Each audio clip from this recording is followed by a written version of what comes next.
Well, for more on this, let's go to Washington and Matt Stoller, who is with the American Economic Liberties Project in the U.S. Capitol. Thank you for speaking with us here on France 24. Thanks for having me. Let's begin with the very latest. The Republican senators say they want to audition the boss of Twitter. Your thoughts on this story?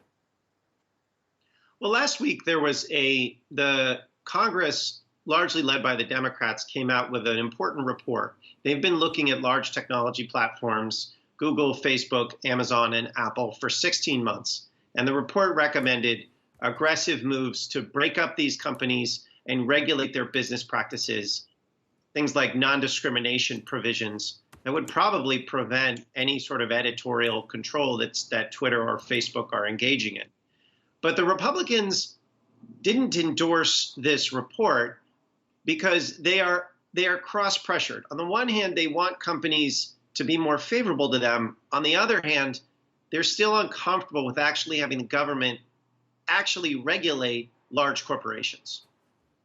Uncomfortable about them having to regulate large corporations. So what you're saying is that this didn't happen in a vacuum. Twitter and Facebook blocking links to this story. Is it unprecedented, that move? No, I think what you'll find is that large technology platforms, they make choices all the time about material to amplify and material to hold back. And so I think this is a more fundamental question than what the Republicans are putting forward, which is we have these private regulators of speech that are organizing discourse, not just in the United States, but all over the world. And so we've had these kind of debates and fights for a while. What's different here is that I think a lot of conservatives and Republicans who are traditionally very reluctant to address the problems that large corporations are causing, they're starting to turn against large technology platforms. Yeah, you call them private regulators of speech, Matt. Back in 2016, they weren't even admitting to the fact that they are indeed publishers, which they do now, right?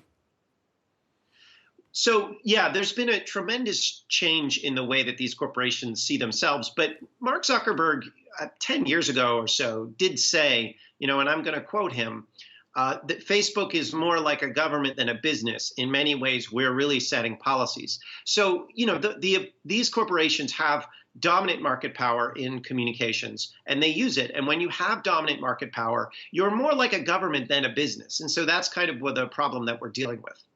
More like a government than a business. But of course, they are a business, Matt. And seen from this side of the Atlantic, well, we're kind of helpless because these are giants that rule our worlds too.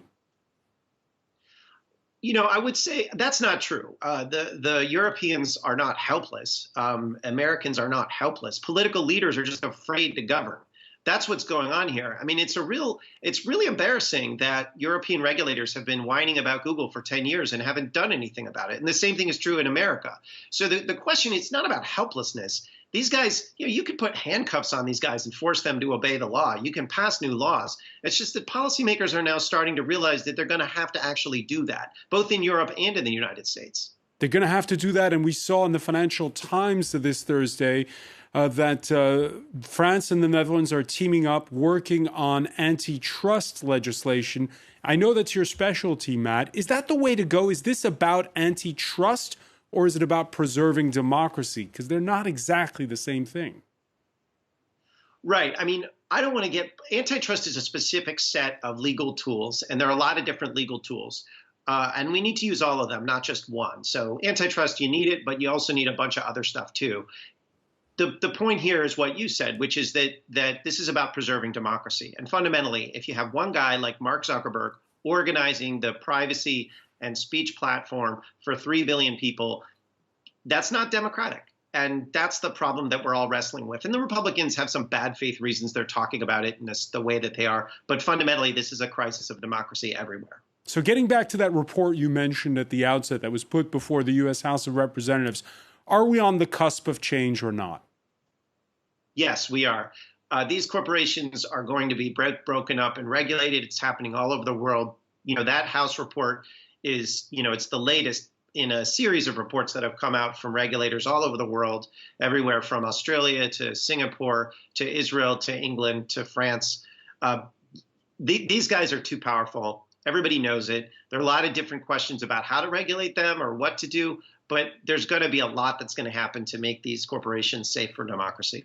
And who's going to be the first? Because you mentioned how lawmakers have been timid on both sides of the Atlantic. Is it the Americans or is it the Europeans? And how do you go about it?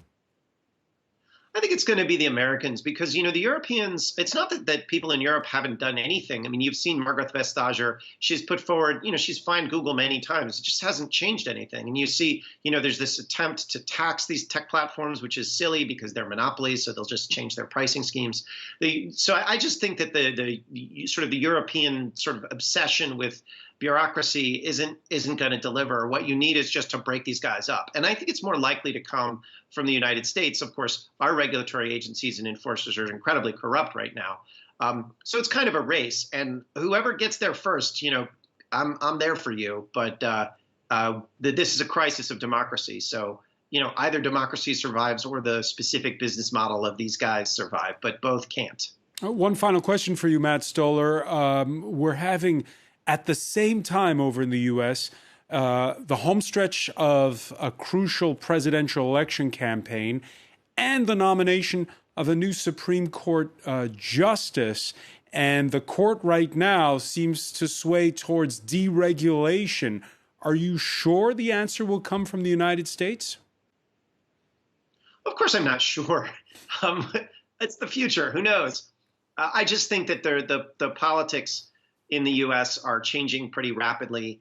And so you're seeing, conservatives and liberals starting to say these guys are too powerful. I mean, 2 days ago, Clarence Thomas, who's probably the most right-wing judge on the Supreme Court, came out with a statement saying that a specific provision of telecommunications law, Section 230 of the Communications Decency Act, that allows those corporations to say, we're not publishers. We don't have to take responsibility for anything. He came out and said this law was misinterpreted. So you're seeing weird politics here. It is not just like a left-wing thing to take these guys on.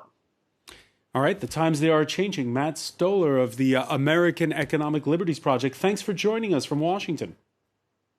Thanks a lot.